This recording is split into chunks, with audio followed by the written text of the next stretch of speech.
Welcome to my video for the Upskill module titled World Building is a basic knowledge of architectural principles important in level design. Abstract.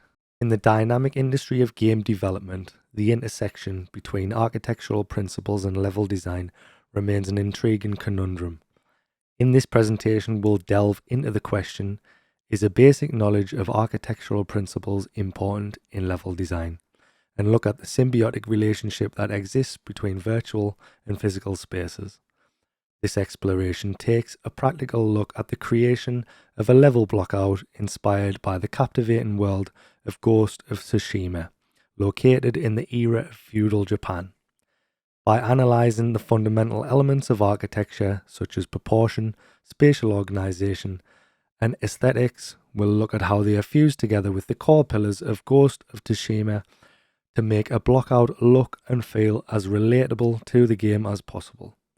Feedback from playtesting was used to analyse and conclude whether I believe the knowledge I have gained has helped make me a better level designer, as well as an accompanying video that shows off the level and its contents. Introduction. For this module, I wanted to upskill myself as a level designer, specifically focusing on architecture and investigating whether having a basic knowledge of the subject would help put me ahead of others when it comes to gaining a job within the industry. The reason I chose to do a block out for Ghost of Tsushima is because I wanted to test my ability to create a level design based on a historical era rather than modern, since I do see modern architecture on a day-to-day basis. Literature review. The book Architecture, Form, Space and Order by Francis D.K. Ching relates more to practicality and throws a lot of images at you. So I did feel slightly overwhelmed and ended up skipping through a lot of these parts of the book, but from the text-based information I did find some great quotes. Here are two of the main quotes that I enjoyed. My favourite out of the two was, the intersection or crossing of paths is always a point of decision making for the person approaching it. The continuity and scale of each path at an intersection can help us distinguish between major routes leading to major spaces and secondary paths leading to lesser spaces. In comparison to the former piece of literature, I do believe I enjoyed this book a lot more, down to the fact that it relates to gaming, focusing on level design as a speciality. It gives you a brief and simple to understand look at the history of architecture and the history of gaming. The history of game spaces is a combination of building spaces to accommodate specific game rules and play styles and allowing for unique implementations of the spaces later. And my favourite quote is a good answer to the topic that I did choose to speak about for this module. To fully understand spatial design principles for level design, precedents from both real-world architecture and video games must be analysed. During my interview with Richard Aldridge, game director at Creative Assembly, I was able to ask a series of questions regarding what he thought of architectural principles in level design. I was pleased to find out that he actually is a former level designer himself, and he had this to say. With the work Creative Assembly does on real-time strategy games like Total War, we need a basic knowledge of architectural principles in order to keep our games as realistic as possible, especially knowledge on the history of architecture. Pre-production.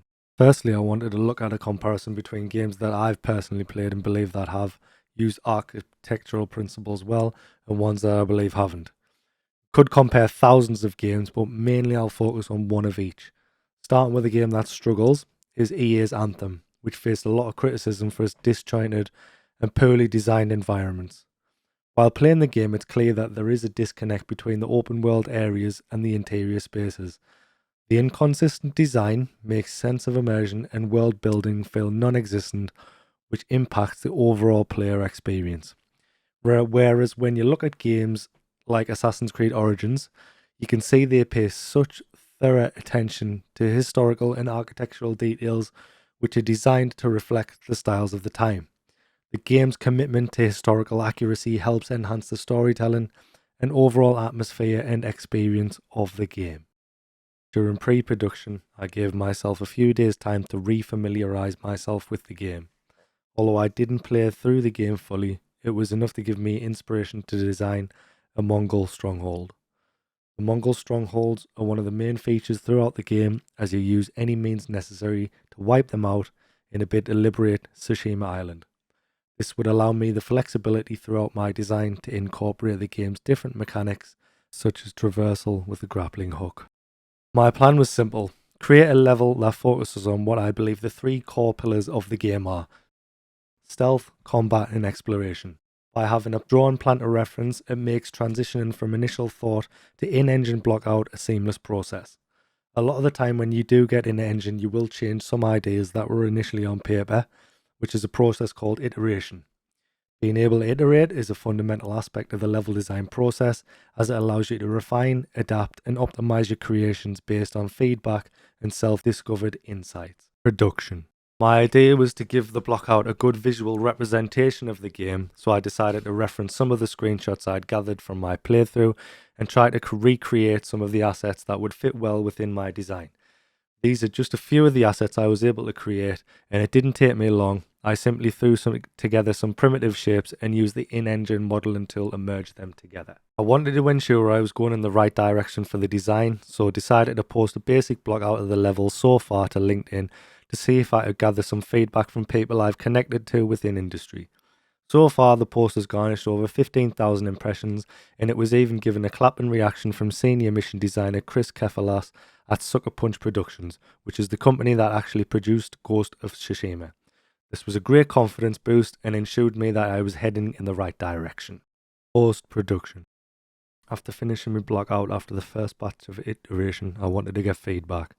I used Microsoft Forms and created a suitable questionnaire and allowed people to play test my level. Some players had played the game, some hadn't, but they all seemed to think it was a great feel to it, with even a few asking if it was based on Ghost of Tsushima just by their first visual impression.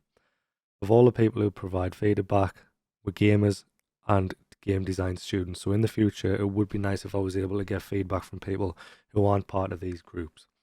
The feedback I gathered was generally good, and reading through some of the feedback shows that the idea I was trying to portray within the design worked well. Deliverables. As stated previously, the level design was made in mind with three core pillars: exploration, stealth, and combat.